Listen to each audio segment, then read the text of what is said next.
Hey, everybody. Welcome to Never Alone Homestead.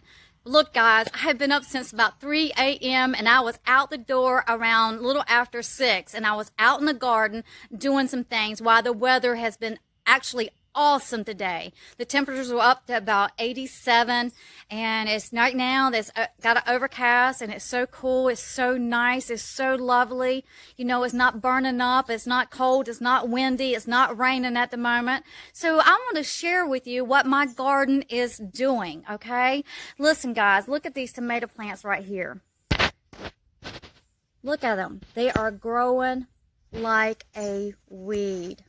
If I can get this down here so you can see it. So what I do today is that I prune some of this foliage back, these leaves, because when I came out here with all the rain that we've had, it has actually just took these tomato plants and just boosted it right on up, which is exactly what I wanted to do. But I decided this morning to come out here and cut some of these leaves back, and the sun has wilted them a little bit, and there was a lot of them because I couldn't even see the blooms. And the reason I want to cut them back some is so that I can see actually what is going on in there. I can see my tomato plants. See my tomatoes. I can see my blooms. And so I can see if there's any bugs in there. I could see if there's any worms in there. I could see if there's any rottenness in there. And so I cut it back, and I was amazed that when I cut back how many blooms I actually had here in the garden. And one of the things I want to share with you is while you're cutting back, my grandmother used to call these suckers. So down here you can see where I had cut some of these little limbs, lower limbs off, and Grandma used to call them suckers. And so they would pretty much suck the life sort of out of the plant. And last year I decided to test some things and just let my tomatoes grow, thinking that maybe I would get more tomatoes, just testing testing the ground, just testing it out. And what I found out is that I had a whole big bush tomatoes with no tomatoes on them, just a few. So this year I decided just to go and cut some of this foliage back so I can see what's going on with these tomato plants. And I know the possibility I could have cut some of these leaves back and probably cut out some of my tomatoes. But the way I look at things is that if it cuts it back, it's going to take that what went to those leaves, that part right there, and push it into the other tomatoes and make them bigger. You know, it's not about the quantity. It's about the quality of your vegetables. And so today I went through and cut some of these leaves out. And one of the things I want to tell you is that while you're cutting, don't do like I did and take and cut some of your tomatoes off. This had like 4 blooms and 3 tomatoes on the bush. I actually cut the wrong one. And I said, oh no, I cut my tomatoes. But, you know, I take everything as a learning process. And I want to be sure to tell you that it is a good thing to cut your plants back. So all that growth can go to your tomatoes and not just be a bush. Okay?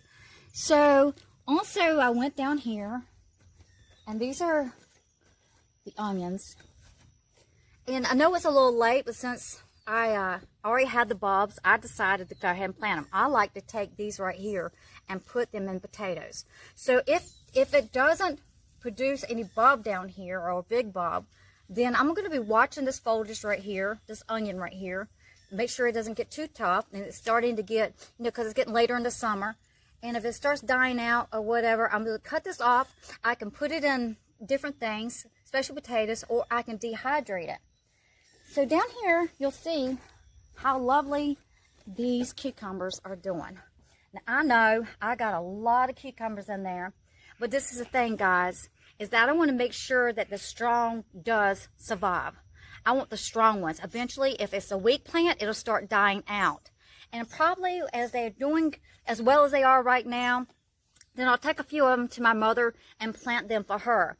As I noticed today, guys, that here, these cucumbers are starting to put out this right here, which hooks upon this fence, and it'll crawl up the fence and up a trellis or anything else you put out.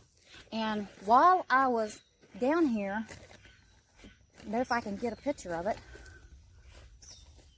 And maybe if I got on the other side, I don't know if you can see it or not, but guys, there are cucumbers in here. This is got some dirt on it because we've had a lot of rain, and it's going to crawl. It's starting that way to crawl up. See this one right here? See how it's starting to go up? And that's a good thing. That's a good sign. So I've got a little bloom right there. I don't know if I can get you to see that. Okay, I'm trying to get you to see that. And they got blooms on. They got little cucumbers on them. And so I'm excited about that. And as time goes on, I will start taking some of these out, because if you got too many plants, then your plants cannot grow efficiently.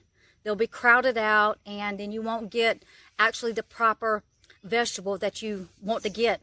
So I'm just going to watch these, because this year has been a season that I've had to replant, and I've never had to replant before. But you know what? You got to be determined. So here, guys, my squash. That's a squash plant. And I got squash down the rows. I see them coming up, but this year, usually by now, I usually have squash coming off. Actually, I got started a little bit later than I like to. And so, because I had surgery, and so that kind of, put things off, and I just didn't want to be stupid and just get out here and start working and mess myself up. So I got behind a little bit on my gardening. And so usually like now I would have squash, but some reason this year I'm having a time with these squash. Now, I'll be watching them, and what I do is I take the plants, and as they grow, if it becomes too crowded, and I just pick them up. Hero, stop, Hero. Sorry. So, and over here, guys, it's my cat. He never comes out here, but you know how animals are. They see you doing something, talk, and they say, hey, talk to me. So, guys, I got my okra coming up, and you see Hero. Hero, stop. So, I got my okra coming up, but okra likes hot weather. It likes the ground really warm. And when it gets really warm, and we've had some cooler temperatures here, down in the 40s at night, and sometimes getting up to 70, 80, and dropping all kinds of fluctuating temperature. So once this ground starts really warming up, these okra will just push right on up. The little warm days that are getting to hot temperatures, it's really been kind of nice, but hot, kind of nice. Nice hot. But this okra will just take off. Over here, guys, I got my butter beans, green butter beans. I actually forgot the name of them, but they will produce like little tiny green butter beans. They're really good with okra, putting okra in them, or potatoes. And so they're doing really excellent. And also in between these today, as I was going through hoeing, I forgot that I had planted some bell peppers. So the bell peppers are coming along.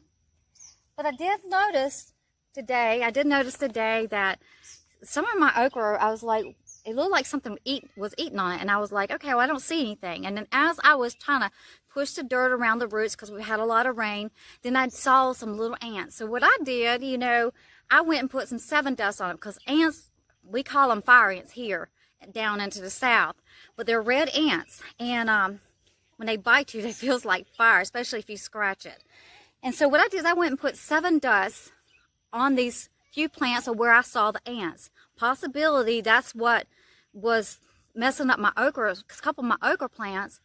And so if that's the case, it will stop it. There's no vegetable onto the okra right now. The rain will wash the 7 dust away. But if you do not kill the ants, if that's what it is, if you got ants on your okra, you need to try to figure out how to get rid of those ants, because they will get all over your plant and they can kill your plant. So in between these vegetables, I also got the onions planted different places, because like I said, I I had the little bulbs, and I decided to go ahead and plant them just to see what they would do. And this tomato plant right here, I found just thrown away behind Walmart and just dried up, sort of the dirt, the potting soil, which is all dried. And so it's came a long ways. I'm thinking about kind of digging that one up, maybe taking it to my mom, and because she usually plants, but she's kind of getting up there in age, and so I think she'll like that. So if I take her some plants and get it over there and kind of plant it for her, I think she'll like it. Especially if she gets a few tomatoes and some cucumbers, which she'll get it from me. But you know, it's nothing like growing your own stuff. Watching it grow, watching it come about, watering it. So there's something special about growing stuff. You know, guys, everything starts with a seed. It starts with a root. I'm trying to put you up here. So, you know, and sometimes our thoughts can take us the wrong direction. A thought is a seed into your life. It can be a good seed. It can be a bad seed. And if you think on that thought long enough, whatever it is, if it's a good thought or a bad thought, it's going to produce. It's going to multiply. That's why you see, if you got a dream or you got a plan, you got something you want to do, and you think about it long enough, you will find yourself doing exactly that, whether it's right or whether it's wrong. So we have to, you know, make sure that we're thinking on good thoughts. You know, God expects us and wants us to plant things. He says in Genesis chapter 1, we'll read it here, and it says, "And then God said, let the land produce vegetation, seed-bearing plants, and trees on the land that bears fruit with seed in it according to their various kinds." Verse 12 says, "And God saw that it was good." Verse 29, "Then God said, I will give you every seed-bearing plant on the face of the whole earth, and every tree that has fruit with seed in it, and they will be yours for food." You see, God wants us to get back to nature. He wants us to grow our stuff. He wants us to be more self-sufficient. Not only that, I've said this in another video, it gives you a peace of mind. So today, guys, I just want to share with you what's in my heart. Watch your thoughts, because your thoughts multiply. And they'll multiply good or they'll multiply bad. With this home front here, it started with a seed. It started with a thought. And then it had a whole lot of work in between that. But there was some determination. And then one day you just look up and you see what you've been thinking about. Because what you think about, you bring about. All right, guys, I hope that you have a wonderful day. Like I said, got one other thing. So this morning, right, there's another tomato plant. Okay, so I trimmed it this morning. It had grown like almost 3 times the size with the rain. And there's blooms all in there. There are a few little couple of tomatoes in there and blooms. This is pretty much my, where I come out in my kitchen, and there's a climbing cucumber, pickling cucumber down there. But this is where I throw stuff from my kitchen at. Nothing here goes to waste. It either goes here as like compost in a sense. It fertilizes this right here. I usually plant a couple of tomato plants right here. It's got a couple of tomato plants and some cucumbers in there, which I'm hoping it'll grow up. I'm going to let it grow here on this wood right here. Something new, you know, it's just a thought, right? Thoughts produce. And today, this apple tree right here, I took and I trimmed it back. It has grown so much with this rain. Guys, last year, this thing, I bought it, and it was about that big. Not even that big. And it's grown that much. With water, love and kindness, looking after it, watching it.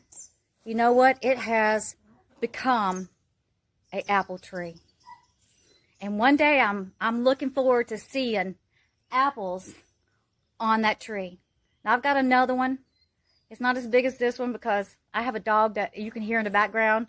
She has I would say, a behavior issues. She's came a long ways. She's a rescue, and she's came a long ways, but she has a tendency when she gets mad, she barks, or she wants to tear up something other. But like I said, she's came a long ways. You know, she's with me, and she'll be all right, because I have another one as a rescue. And, you know, sometimes people raise animals up, and they don't know what to do with it. They kind of mess them up.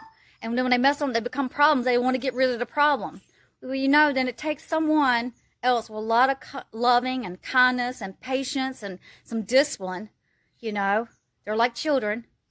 You know, you got to love them and discipline, raise them up the way they should go. They will not depart from it. And so, you know, but anyway, she chewed up one of my apple trees.